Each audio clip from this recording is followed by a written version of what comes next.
Le peuple togolais m'a soutenu. Le peuple togolais m'a encouragé. Le peuple togolais m'a motivé. Et donc, venir ici, c'est aussi venir vous remercier. Vous dire que vos messages d'encouragement me sont allés droit au cœur. Que vos messages d'encouragement m'ont fait sentir moins seul dans ce Parlement de la CEDEAO, qui pour moi est un Parlement néocolonial, est un Parlement au service des chefs d'État, et non un Parlement au service des peuples africains.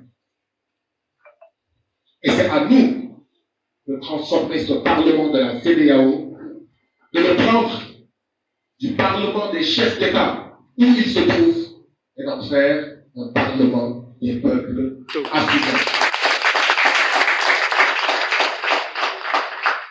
Donc merci à vous toutes et à vous tous pour ces messages de solidarité, ces messages d'encouragement.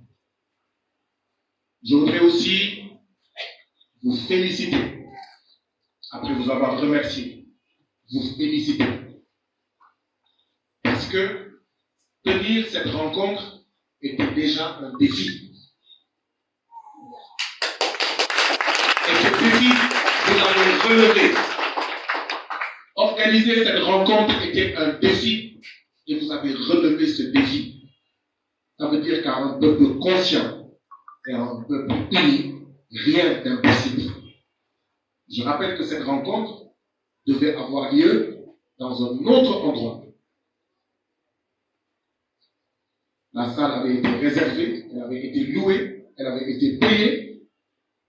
Et tout d'un coup, on nous a dit que cette rencontre ne peut plus avoir lieu dans cet endroit. Ça veut dire peut-être qu'il y a des gens qui ne voulaient pas que cette rencontre ait lieu. Alors moi, je suis africain, je suis sénégalais, mais je suis aussi togolais. Je suis aussi togolais. Et c'est pourquoi, avant de continuer, je nous invite à nous lever. Je nous invite à chanter l'hymne national du Togo. J'apprendrai immédiatement à le chanter.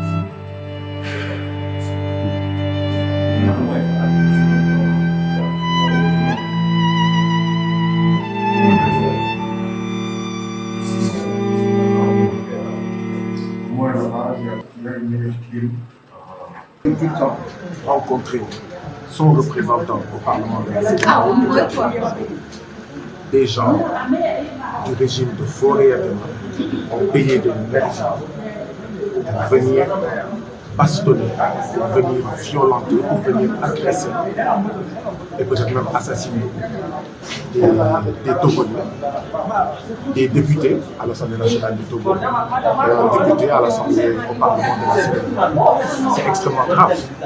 Vous ne trouvez pas? Parce que ce que ça signifie, c'est que si on est capable d'agresser un député de la CEDEAO qui a deux immunités, une immunité sénégalaise, une immunité de la CEDEAO, mais qu'est-ce qu'on fait alors aux citoyens togolais? Ce qu'il faut retenir de la violence d'aujourd'hui, c'est que tous les Togolais sont en sursis. Aucun Togolais n'est en sécurité. Parce que quand on bastonne un parlementaire de la CEDEAO qui a une immunité et qui est en session ici au Togo, ça veut dire qu'on peut bastonner tous les Togolais. Ça signifie qu'on bastonne tous les Togolais. C'est la preuve que ce que je disais il y a quelques mois au Parlement de la CEDEAO était vrai. On vous a vu trimballer par terre.